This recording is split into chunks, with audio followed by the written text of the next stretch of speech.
So the first question is for John. At what point during a company's life cycle should management start considering secondary transactions? Companies are going public much later. Some companies aren't going to go public, period, because they don't need to, because they're profitable and they want to control their own destiny and they can get liquidity in the private markets.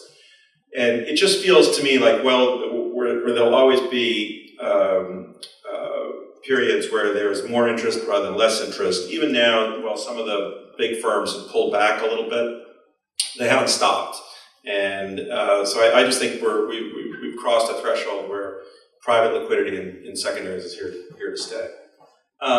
There's still a little bit of an issue. I mean, there's some, the largest, what's really ironic is the largest private company today, Uber, has been the least interested in secondary markets, which makes absolutely no sense to me.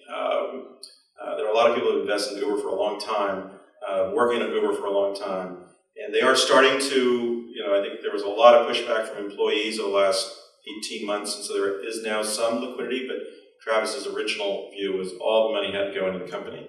And there's always that tension, which I mentioned at the beginning, and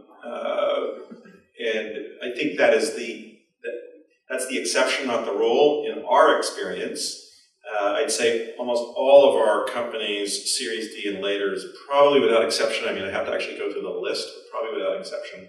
If there is an exception, it would be certainly less than 10%, have done some kind of secondary liquidity for employees, employees who are certainly fully vested. Often you have an arrangement, secondary liquidity, when employees are leaving as part of the exit package, and also for early investors.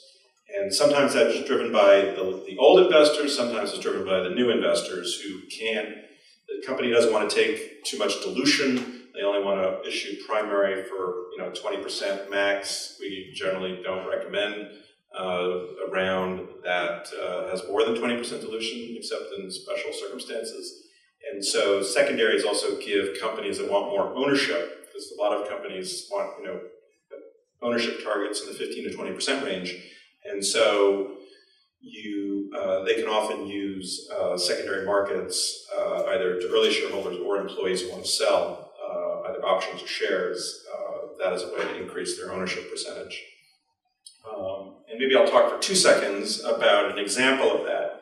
So one of the companies we did the Series A in was Etsy. I think we invested in 2006 or something like that. And there was a series, we led the A, Excel, I forget who led the B, but Excel led a big C round.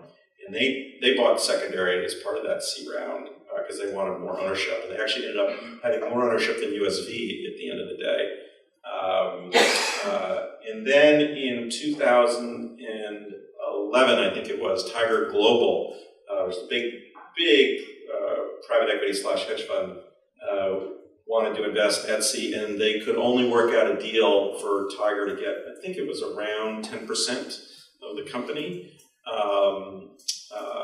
And Tiger had an appetite for much more. And so Tiger basically functioned as what I would call the mop-up buyer for the next 3 years. Every time an employee wanted to sell, they did a bunch of organized tender offers, and then they did some more informal repurchases.